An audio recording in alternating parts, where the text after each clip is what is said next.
Hi, this is Grace. So yesterday, I talked a little bit about my experience as inpatient and outpatient of a mental facility, and uh, today I want to share some other things about my life during that period of time.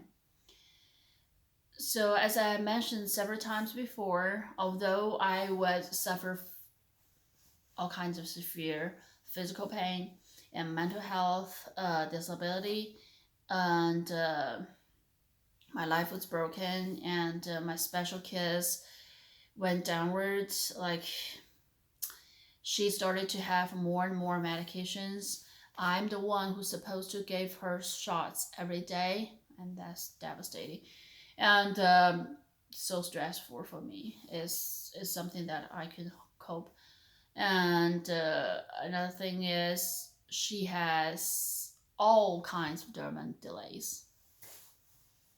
It's getting worse and worse and worse and worse. Although the teachers and therapists, they're so wonderful to help her, but she just doesn't seem to make any progress. And as I mentioned in another video during that time, there's ongoing argument between the doctor. Some doctor believe she may able to walk later in her life. Some doctors say it must be because of her brain, so she cannot ever walk. She cannot ever take care of herself. And and also in the family, we have different opinions. If people don't believe I always believe God gonna heal me. I don't depend on medication the rest of my life because after I was hospitalized, I started to take medication, and I take four kinds uh, at a maximum: two to help me sleep, and two to help me with depression and anxiety. And for my daughter, she had four or five kinds of medications, and one of the medication, some for emergency and some just a regular basis. And the growth hormone, I need to give her shots every day.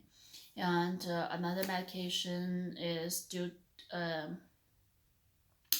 is due with her lack of one hormone, which is regulating our water and the sodium in our body.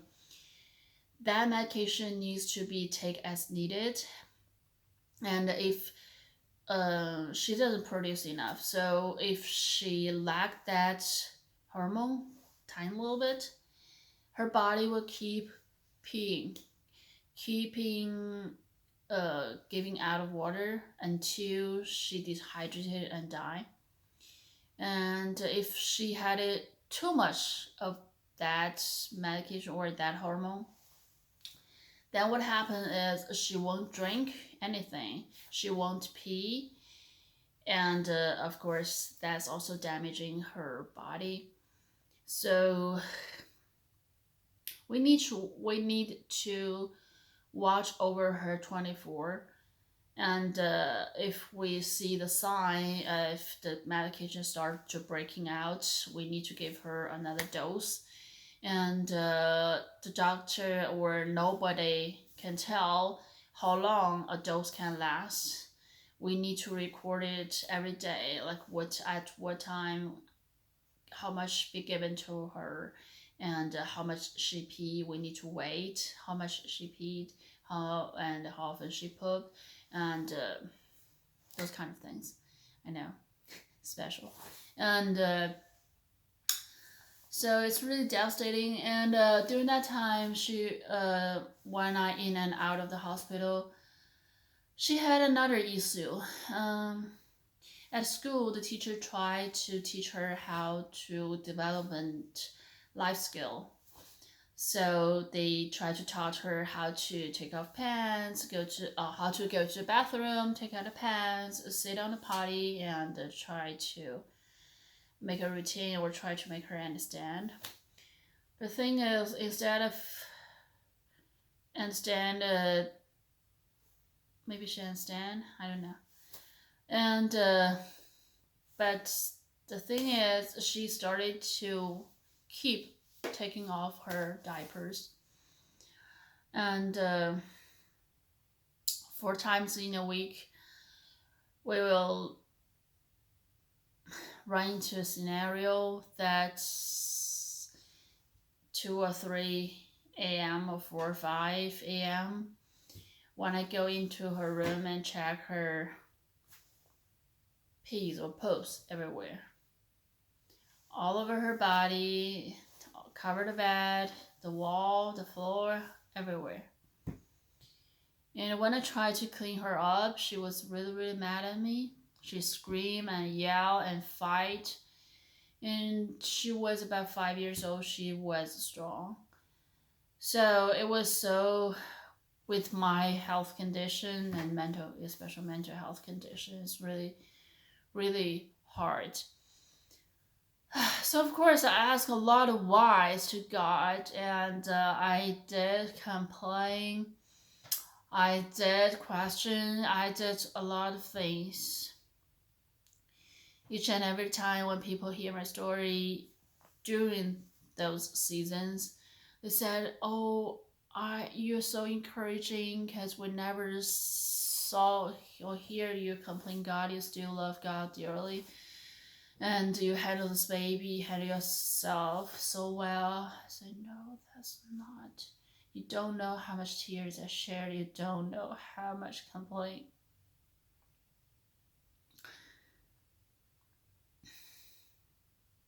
Even how many times I'm mad and desperate and yell at God.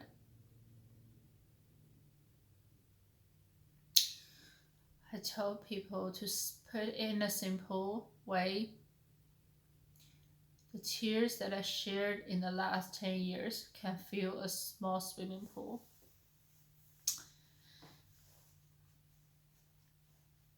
But I do love God dearly.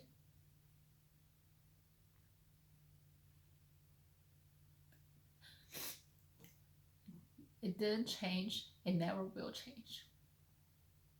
He is my only hope. He's my only help. He's my only comforter. My healer. My Lord, my Redeemer. He's everything I have. And if I have Him, I have everything I need.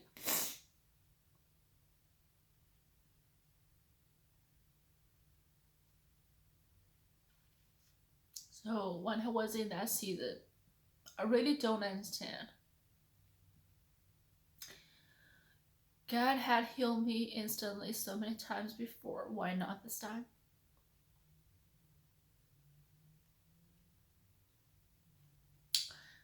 When I was suffering, when I was crying, why God? I know He's there. He's still there. He never left. He never will. But why He didn't do anything to it? From time to time, I can't stop my crying, and I told God, I said, "You comfort me. I don't even want to talk to anybody. People don't understand me. You understand. You understand everything. And you're with me 24/7, every second. You not just only know what I experienced or what words out of my mind, what action I take. You even know the thoughts in my head.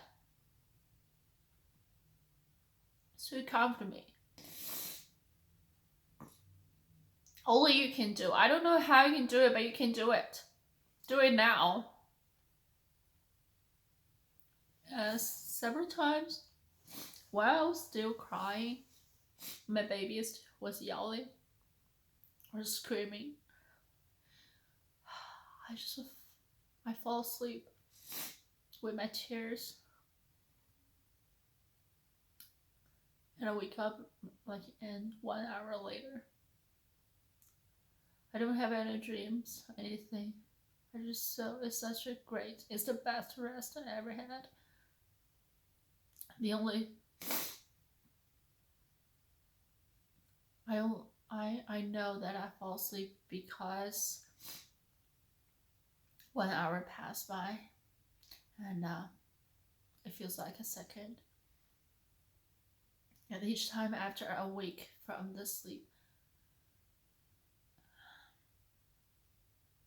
all the stress, all the tears stop, and I feel I completely be reset. All the bad emotions are gone. So I know God is still with me. God is still hearing me. It's not because I did something wrong. I was so bad, so He left me. He never will. And He's willing to help. I just don't understand why in some cases He helped, in other cases He didn't. As a scientist, I was trained as a physicist. I have bachelor, master, and doctor in physics.